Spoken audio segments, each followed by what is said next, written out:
त्रिपुरामधील तारापूरमध्ये तैनात बीएसएफ जवानांमध्ये धुळवडीचा उत्साह, तर जम्मू काश्मीरच्या श्रीनगरमध्ये सशस्त्र सीमा बलाच्या जवानांकडून रंगोत्सव साजरा। पक्ष सोडण्याच्या चर्चेनंतर जयंत पाटील शरद पवारांसोबत केविकेतील एआय पद्धतीने तयार केलेल्या ऊस शेतीची पाहणी केली, तर जयंत पाटलांच्या सूचक इशाऱ्यानंतर शरद पवारांनी सतर्क राहण्याची गरज, राधाकृष्ण विखे पाटलांचा निशाणा। जयंत पाटील प्रत्येकाला हवेहवेसे वाटतात ते कौतुकास्पद आहे। जयंत पाटील महायुतीत जाणार या चर्चांवर सुप्रिया सुळेंची प्रतिक्रिया। रक्षा खडसेंच्या मुलीची छेड काढणारे आरोपी 10 दिवसांपासून फरार, या सगळ्यांचा आका कोण, आरोपींना पाठबळ कुणाचं हे शोधण्याची गरज, रोहिणी खडसेंचं वक्तव्य।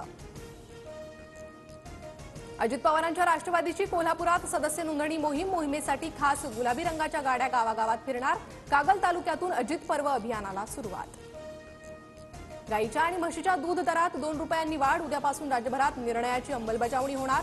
दरवाढीनंतर गाईचं दूध 58 रुपये तर म्हशीचं दूध 75 रुपये प्रति लिटर असणार। मुंबईत सलग दुसऱ्या आठवड्यात प्रदूषणाचा विळखा, शहरातील वातावरण धुरकट, इमारतींवर धूळ साचली।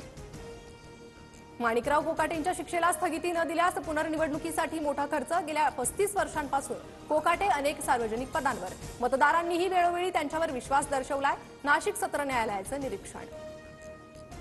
लेखापरीक्षण अहवालात ठाणे पालिकेच्या कारभारावर ताशेरे, ठाणे पालिकेचं 5 वर्षांपासून लेखापरीक्षण नाही, 3 अब्ज 37 कोटी 53 लाख रुपयांचा हिशोब मिळत नसल्याचा आरोप।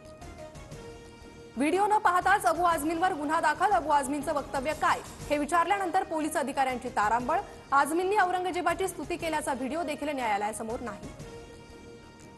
नागपूरसह विदर्भात आज उष्णतेच्या लाटेचा येलो अलर्ट, अकोला, यवतमाळ, चंद्रपूर, अमरावतीत तापमान वाढ, पारा वाढल्यानं राज्यात विजेची मागणी 30,000 मेगावॅटवर। ठाणे पूर्व द्रुतगती मार्गावर टँकरमधून तेलगळती झाल्यानं मध्यरात्रीपासून अपघात, पोलिसांनी अग्निशमन दलाची घटनास्थळी धाव, अपघात टाळण्यासाठी रस्त्यावर माती टाकली, तुर्तास एकाच लेनवरून वाहतूक सुरू। सुनीता विल्यम्स यांचा अंतराळातून परतण्याचा मार्ग मोकळा, एलॉन मस्क यांचे अंतराळ यान आज झेपावणार, क्रू 10 मिशन संध्याकाळी 7 वाजता प्रक्षेपण, सुनीता विल्यम्स आणि बूच विल्मोर 9 महिन्यांनंतर पृथ्वीवर परतणार।